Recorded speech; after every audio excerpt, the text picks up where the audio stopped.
On va parler d'une question.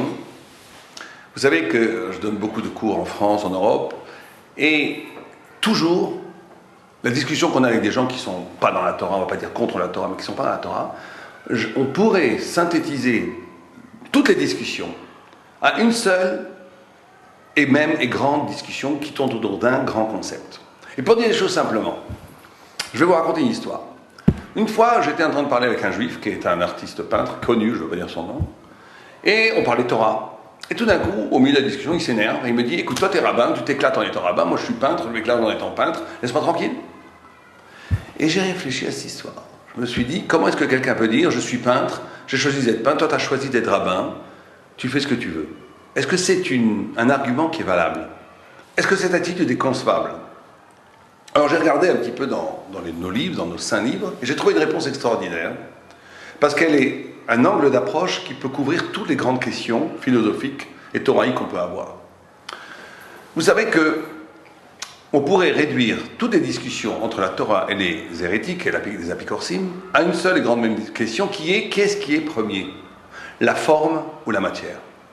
Alors ça veut dire quoi que la forme est première ou que la matière est première? Si je pense que la matière est première, ça veut dire que je pense qu'avant tout, il y a de la matière. C'est ce que pensent aujourd'hui 95% des scientifiques. Qu'au début, il y a une sorte de Big Bang, une sorte de noyau plein d'énergie.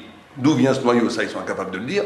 Nous, on sait d'où ça vient de Dieu. Mais en tous les cas, eux, comme ils ne peuvent pas penser l'avant, ce moment, il y a le moment zéro où cette boule d'énergie va éclater. Cette énergie extraordinaire va créer des atomes, les atomes vont créer des molécules, les molécules vont créer du minéral, le minéral va créer du végétal, le végétal va créer de l'animal, l'animal va créer de l'humain, l'humain va ressembler au singe, puis évoluer, et va tout d'un coup se penser à Dieu, et on a une sorte de pyramide comme ça, qui parle de la matière et qui crée de la pensée, de la spiritualité. Mais l'origine même de la spiritualité dans ce système-là, c'est la matière. Comment est-ce qu'on passe de l'un à l'autre? Il y a des sauts ontologiques qui ne sont pas expliqués, mais on a un nouveau Dieu qui s'appelle le temps. Avec le temps, on transforme une carotte en un lapin, ça prend 1 milliard d'années, c'est pas un problème. Ça, c'est une vision matérialiste. Ça veut dire qu'avant tout, il y a matière. Cette vision matérialiste n'impute pas la possibilité de la spiritualité. On peut être très très spirituel, très artiste, très élevé, mais si on considère qu'avant tout il y a matière, on est quelqu'un de fondamentalement matérialiste. Et en vérité, c'est une façon de voir qui est mortifère, dans la mesure où tout est déterminé. Dans ce système, il n'y a pas de liberté possible. L'homme étant toujours le résultat d'un processus. Donc de ce point de vue-là, mon ami peintre a raison. Il va me dire, moi je suis le produit d'une molécule qui est née des milliards d'années, et voilà, les processus de création m'a fait peintre. Moi, le processus de création m'a fait rabbin, et l'autre l'a fait curé, et l'autre l'a fait ce que vous voulez. Dans ce système-là, il n'y a pas de liberté, il n'y a en vérité pas de responsabilité. La Torah, elle dit exactement le contraire. La Torah, elle dit, Dieu a créé d'abord la Torah, et après a créé le monde. Ça veut dire quoi de créer la Torah avant le monde? Ça veut dire que la spiritualité est avant plus vieille que le monde, et que la matière n'est là que comme théâtre, que comme base existentielle pour que le sens de la vie puisse apparaître. Mais quand on dit Istakla Beraita Beraita Alma, ça veut dire que ce n'est pas simplement valable pour le monde, mais c'est valable pour chacun d'entre nous. Et que chacun d'entre nous, Dieu a créé le sens de sa vie, et nous, la liberté qu'on a, c'est ou de réaliser ce sens, ou de détruire ce sens.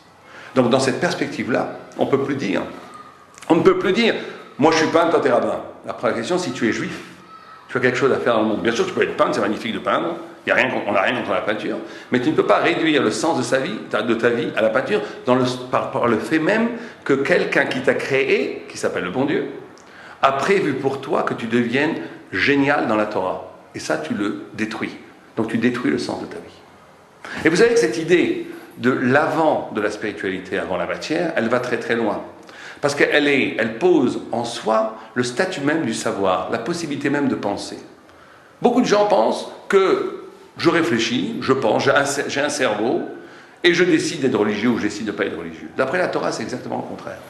La possibilité même de penser est le produit du fait que l'homme est un être spirituel, qui a une forme avant la matière. Ça veut dire quoi? Ça veut dire la chose suivante. Vous savez que tout le monde est d'accord sur le fait que l'homme est différent de toutes les autres créatures, il existe. Existe en français, ça veut dire sortir, existence, sortir du sens, sortir de l'être. Ce qui différencie un homme d'un animal, c'est qu'un animal, il va se laisser mourir de faim à côté d'un sac de farine. Il ne va pas comprendre, il ne va pas s'arracher à sa condition pour comprendre qu'on peut cuire cette farine et en faire du pain. L'homme, il peut s'arracher de la matière, il peut s'arracher des limites étriquées dans lesquelles il vit, et cet arrachement peut être infini. D'où vient cet arrachement? D'où vient le fait que l'homme a une capacité de s'arracher à toutes les structures restrissantes, petitesses qui devraient le circonscrire et le définir? Ça vient justement, et d'où vient du fait donc que je peux penser? Parce que penser c'est ça. Penser c'est s'arracher de l'évidence. C'est donner un sens supérieur à l'évidence. La Torah nous dit que cette possibilité de penser, elle est parce que l'homme est avant tout spirituel. C'est le flash divin, ce qu'on appelle dans la Kabbalah la haka. Quand l'infini rencontre l'infini, ça crée un phénomène de pensée. C'est le flash divin, le fait que l'homme est avant tout responsable de l'écoute de la parole de Dieu, qui fait que l'homme peut penser. C'est pas, on pourra investir des milliards de dollars dans l'intelligence artificielle, dans l'ordinateur ou dans les animaux, ils ne pourront jamais penser. Ce n'est pas les neurones qui leur manquent, ce n'est pas la capacité cognitive qui leur manque. Ce qui leur manque, c'est l'autonomie éthique, le rapport à Dieu, le rapport à l'infini. C'est parce que c'est quand le fini rencontre l'infini que s'ouvre soudainement la question, l'étonnement, qui est à l'origine même du pouvoir de penser. Donc il ne s'agit plus maintenant de dire « je choisis ce que je veux », il s'agit de comprendre que ma faculté de choisir, ma faculté de penser est un dérivé du fait même que je suis brûlé par le regard de Dieu, par le feu de Dieu.